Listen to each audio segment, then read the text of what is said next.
오늘 우리에게 주신 하나님 말씀은 마가복음 4장 30절부터 41절까지 말씀입니다. 한 절씩 교독하겠습니다. 예수께서 또 말씀하셨습니다. 하나님 나라를 무엇에 비교할 수 있을까? 어떤 비유로 설명할 수 있을까? 하나님 나라는 한 알의 겨자씨와 같다. 그 씨는 땅에 심는 것 가운데 제일 작은 씨지만 일단 심어 놓으면 자라나 어떤 식물보다 더 큰 가지들을 뻗어 그 그늘에 공중의 새들이 깃들 수 있게 된다. 예수께서는 제자들과 그 곁에 있던 사람들이 잘 알아들을 수 있게 여러 가지 비유로 그들에게 말씀을 전하셨습니다. 예수께서는 비유가 아니면 말씀하지 않으셨으나 제자들에게는 따로 모든 것을 일일이 설명해 주셨습니다. 그날 저녁이 되자 예수께서는 제자들에게 말씀하셨습니다. 호수 저편으로 건너가자. 제자들은 사람들을 뒤로 하고 예수를 배 안에 계신 그대로 모시고 갔습니다. 그러자 다른 배들도 함께 따라갔습니다. 그때 매우 강한 바람이 불어와 파도가 배 안으로 들이쳐 배가 물에 잠기기 직전이었습니다. 예수께서는 배 뒷부분에서 베개를 베고 주무시고 계셨습니다. 제자들이 예수를 깨우며 말했습니다. 선생님, 저희가 빠져 죽게 됐는데 모른 척 하십니까? 예수께서 일어나셔서 바람을 꾸짖으시고 파도에게 명령하셨습니다. 고요하라, 잠잠하라. 그러자 바람이 멈추고 호수가 잔잔해졌습니다. 예수께서 제자들에게 말씀하셨습니다. 왜 그렇게 무서워하느냐? 아직도 믿음이 없느냐? 제자들은 크게 두려워하면서 서로 수군거렸습니다. 도대체 이분이 누구시기에 바람과 파도까지도 복종하는가? 아멘. 오늘도 우리 함께 하신 하나님을 찬양합니다. 하나님의 은혜가 또 임재가 충만한 여러분 되시길 축복합니다. 예수님께서는 다양한 방법으로 말씀을 하십니다. 예수님 말씀하실 때에는 여러 방법들로 우리에게 말씀하시죠. 특정한 자들을 위한 복음이 아니기 때문에 그렇습니다. 모두를 향한, 다양한 사람들을 향한 복음이기 때문에 그렇습니다. 하나님은 여러분 각자에게 필요한 말씀, 또 나의 수준에 맞춰서 말씀하시는 분이심을 믿습니다. 여러분 그렇기 때문에 믿음을 가지십시오. 하나님은 나에게 맞는 방법으로, 나의 수준에 맞는 방법으로, 내가 알아들을 수 있는 방법으로 말씀하시는 분이시다. 이 믿음을 갖게 되길 바랍니다. 어제 말씀에 이어서 예수님은 가장 작은 씨앗인 겨자씨를 비유로 하나님 나라를 설명하고 있습니다.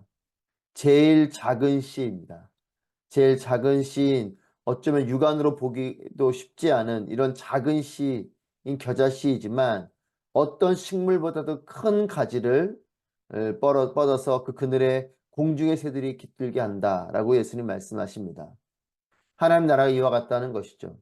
가장 작은 씨 같지만 가장 큰 나무와 같이 자라는 것이 하나님 나라다라는 것입니다. 하나님의 통치하심, 하나님의 역사하심, 하나님의 일하심은 내 눈에 보이는 것으로, 내 경험으로 하나님의 이 나라와 하나님의 역사를 판단할 수 없다는 것입니다. 내가 볼 때는 가장 작은 것 같지만 그것은 가장 위대한 일로 나타날 수 있다는 것이에요. 보이지 않는 것 같아도 하나님의 나라는 가장 크고 놀라운 위대한 일들로 펼쳐지게 된다라는 것입니다. 여러분, 가장 작은 일 속에 가장 위대한 하나님의 일하심이 나타날 수 있음을 믿으시길 바랍니다. 작은 자가 천을 이루고 약한 자가 강한 민족이 되는 이사야서의 이 선포의 말씀처럼 가장 작은 것 같지만 가장 위대한 일이요. 또 가장 연약한 것 같지만 가장 강한 일들로 하나님 나라가 임하게 됨을 믿으시기 바랍니다. 그렇기 때문에 내 눈에 보이는 것으로, 내 판단으로, 내 경험으로 하나님 나라를 어, 바라보지 마십시오. 가장 작은 것 같아도 그 일 속에 위대한 하나님의 일들이 있습니다. 사람들에게 이와 같이 가르치시고 예수님께서는 제자들에게 호수 건너편으로 가자라고 말씀하십니다. 37절, 38절 말씀해 보시면 매우 강한 바람이 불고 또 파도가 배 안으로 들이치는 이런 일들이 일어납니다. 이 호수를 건너가는데 아주 강한 바람이 불어요. 그리고 강한 바람이 부니까 강한 파도가 치는 거죠. 그리고 이 파도가 배 안으로 들이치면서 그 파도로 밀려 들어온 물 때문에, 바닷물 때문에 배가 가라앉을 지경입니다. 위기의 상황이죠. 배 안에 타고 있는데 배는 파도로 바람으로 요동을 칩니다. 그리고 물이 배 안으로 들어옵니다. 이제 죽을 상황이 됐습니다. 여러분, 위기의 상황이고 모두가 죽을 상황입니다. 우리의 삶에도 이런 때가 있지는 않습니까? 우리의 가정의 배가, 교회의 배가, 개인의 배가 침몰할 것과 같은 이런 상황들이 있지는 않으신지요? 여러분, 인생에 이런 바람이 불고 인생에 이런 파도가 치는 때가 있습니다. 내가 타고 있는 이 배가 침몰할 것 같은, 나도 죽지만 모두가 죽을 것 같은 이런 위기의 상황들이 있습니다. 그런데 여러분, 더욱 안타까운 것은 예수님께서 주무시고 계신다는 것이에요. 말씀해 보시면 베개까지 베고 주무십니다. 조는 것 정도가 아니라 작정하고 주무시듯이 그렇게 주무시고 계십니다. 여러분, 그러니까 제자들이 다급하다 못해서 역정을 내는 것과 같은 말투로 말합니다. 모른 척 하십니까? 선생님, 저희가 빠져 죽게 됐는데 모른 척 하십니까? 너무나 대놓고 주무시니까 우리 이렇게 모른 척 하실 정도로 너무하신 거 아닙니까? 이런 말이죠. 여러분, 예수님께서 모른 척을 하시는 것일까요? 아니면 내가 볼 때에 모른 척 하시는 것 같은 거겠습니까? 여러분, 이것이 우리의 질문일 때가 있어요. 하나님, 지금 나의 상황이 안 보이십니까? 나는 조급한데 하나님은 태평하십니까? 여러분, 이것이 우리의 질문일 때가 있지는 않습니까? 여러분, 하나님께서 모르시는 걸까요? 아니면 내가 모르는 것처럼 보이는 걸까요? 인생의 위기 가운데 나는 하나님을 향해서 어떠한 기도를 합니까? 하나님, 나는 조급한데 하나님 태평하십니까? 이런 기도를 하지는 않는지요. 하나님께서 어떻게 계신 것 같습니까? 여러분, 제자들의 다급한 요청에 예수님께서 반응을 하시죠. 39절 말씀 보시면 예수께서 일어나셔서 바람을 꾸짖으시고 파도에게 명령하셨습니다. 고요하라, 잠잠하라. 그러자 바람이 멈추고 호수가 잔잔해졌습니다. 예수님께서 바람을 꾸짖으세요. 그리고 파도에게 명령을 하십니다. 여러분, 꾸짖고 명령하는 것, 그것은 내가 권위를 가지고 있는 대상에게 할 수 있는 것입니다. 내가 권위를 가진 대상이 아니면 꾸짖을 수 없고 명령할 수 없죠.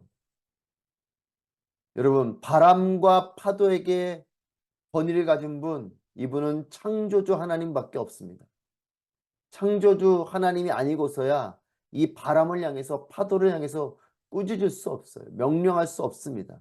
공수표처럼 외칠 수는 있겠지만 이 바람이 멈추고 파도가 잔잔해지는 일은 일어날 수 없습니다. 그런 존재는 아무도 없어요.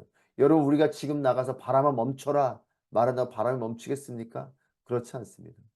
바람아 멈춰라 했는데 바람이 멈췄다면 그것은 내가 멈춘 것이 아니고 이것을 창조하신 창조주 하나님이 나를 통해서 멈추게 해주신 것일 겁니다. 그것은 하나님의 역사죠. 사람의 역사가 그 어떤 존재도 바람을 멈추게 할 수 없고 파도를 멈추게 할 수 없습니다. 이것은 창조주 하나님만이 하실 수 있는 능력이죠. 오직 하나님만이 하실 수 있는 겁니다. 여러분, 그래서 39절 말씀에 보면 바람이 멈추고 호수가 잔잔해졌다. 여러분, 바람이 멈췄습니다. 이 명령에 파도가 멈춘 것이에요. 창조주 하나님의 능력이 예수님에게 있기 때문에 이 일이 벌어진 거죠. 평안이 찾아왔습니다. 이내 죽을 것 같았는데 배에 탄 모두가 위기를 넘겼습니다. 여러분, 그런데 이들을 향한 예수님의 대답이 이와 같습니다. 40절 말씀입니다. 예수께서 제자들에게 말씀하셨습니다. 왜 그렇게 무서워하느냐? 아직도 믿음이 없느냐? 여러분, 배가 가라앉을 상황이었습니다. 당연히 두렵지 않겠습니까? 여러분, 맨 땅이 아니고 배 위에 타고 있는데 이 배가 흔들리고 정말 큰 바람 때문에 너무나 큰 파도가 쳐서 배가 뒤집힐 것 같고 바닷물이 배 안으로 들어와서 배가 가라앉을 것 같은 상황인데 그 어느 누구가 두렵지 않겠습니까? 여러분, 예수님이 너무 야속하신 거 아닙니까? 왜 그렇게 무서워하냐? 여러분, 두려운 상황 두려운 상황이죠. 예수님께서 이를 모르셔서 그랬을까요? 예수님께서 이런 상황을 모르고 이 상황 가운데 두려움이 있는 것 몰라서가 아니라, 예수님께서 이를 모르셔서가 아니라 두려운 상황 속에 주님이 함께 계시고 주님이 파도와 바람도 잠잠케 하시는 분이신 것을 믿는 이 믿음이 없는 것 때문에 꾸지라는 것이죠. 아직도 믿음이 없냐 이 말씀을 하시죠. 여러분 41절 말씀 보십시오. 도대체 이분이 누구시기에 바람과 파도까지도 복종하는가? 여러분 제자들이 서로 수군거렸어요. 여러분 이렇게 수군거린 거 보면 예수님이 이와 같은 권위와 권세를 가진 분인 걸 이들은 아직 모르고 있는 거죠. 아, 이분이 하나님이시구나. 이 믿음이 있었다면 이들이 이렇게 수군거리진 않았겠죠. 예수님이 그걸 말씀하신 겁니다. 너희가 아직도 믿음이 없냐? 나를 향한 그 믿음이 없고 내가 가르치고 내가 그렇게 말하는 것들 속에서 내가 전하는 그 말씀 속에서 너희가 아직도 믿음이 없냐? 수군거리는 거 보면 이들이 아직 믿음이 없어요. 여러분, 창조주 하나님으로서의 인식과 믿음이 없습니다. 여러분, 바람과 파도는 어쩌면 제자들의 마음인지 모릅니다. 우리의 마음인지 모릅니다. 상황 속에 요동치는 나의 마음이 폭풍 같은 것이요. 상황 속에 가라앉아 죽을 것 같은 이 두려움, 이 파도가 나의 마음인지도 모릅니다. 여러분, 우리의 마음이 이와 같이 바람 같고 내 마음이 이와 같이 폭풍 같은, 내 마음이 이와 같이 파도 같은 이런 것이에요. 믿음 있는 것 같지만 조금만 흔들리면 이내 죽을 것 같고 요동치는 배처럼, 가라앉을 배처럼 그렇게 바람이 불고 파도가 치는 것이 내 마음이진 않습니까? 잔잔한 호수와 같이 그런 견고한 믿음이어야 되는데 이내 흔들리는 것이 나의 마음이지 않습니까?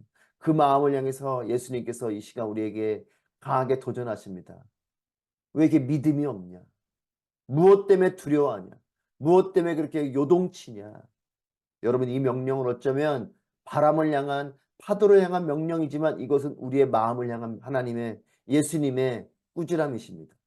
너희가 무엇 때문에 그렇게 흔들리냐? 무엇 때문에 이렇게 두렵냐? 너희가 이렇게 믿음이 없냐? 여러분 34절 말씀을 보십시오.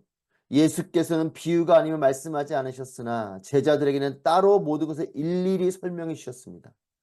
여러분 비유를 넘어 일일이 제자들에게 설명해 주셨어요. 예수님 곁에서 예수님이 말씀하신 것을 비유가 아닌 것을 하나하나 풀어서 설명해 주시는 이 설명을 들었던 제자들입니다. 그런데 그들에게 믿음이 없어요. 여러분 우리도 마찬가지입니다.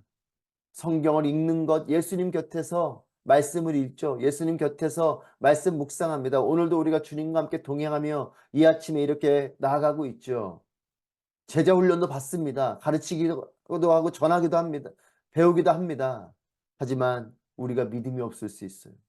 예수님 발 앞에서 일일이 예수님 말씀을 직접 듣고 그 설명을 들었던 제자들임에도 불구하고 믿음이 없어요. 여러분 제자 훈련을 넘어 믿음을 갖는 여러분 되시기를 축복합니다. 이 믿음이 있어야 흔들리지 않는 것이에요. 여러분 인생의 위기 속에 하나님을 찾는 여러분 되시기를 축복합니다. 두려움이 아닌 믿음으로 찾으십시오. 두려움 가운데 예수님을 부르는 것이 아니라 믿음으로 예수님을 불렀어야 되는 거죠. 여러분 우리도 마찬가지입니다. 두려움이 아니라 믿음으로 하나님을 찾으십시오. 상황이 아닌 주님이 크게 보이는 삶이 되기를 축복합니다. 바람이 불고 파도가 치지만 이 바람과 파도를 잠잠케 해주실 예수 그리스도, 그 창조자 하나님을 향해서 우리 담대한 믿음을 가져야 할 것입니다.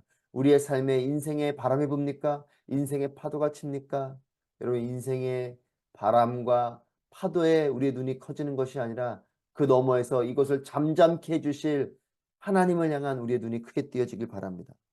내가 주님 곁에서 읽은 말씀이, 내가 주님 곁에서 묵상한 말씀이, 내가 주님 곁에서 주님과 함께 동행하며 받았던 제자 훈련이, 또한 성경에 배운 이 모든 것들이 믿음이 되고 삶이 되는 여러분 되시길 축복합니다.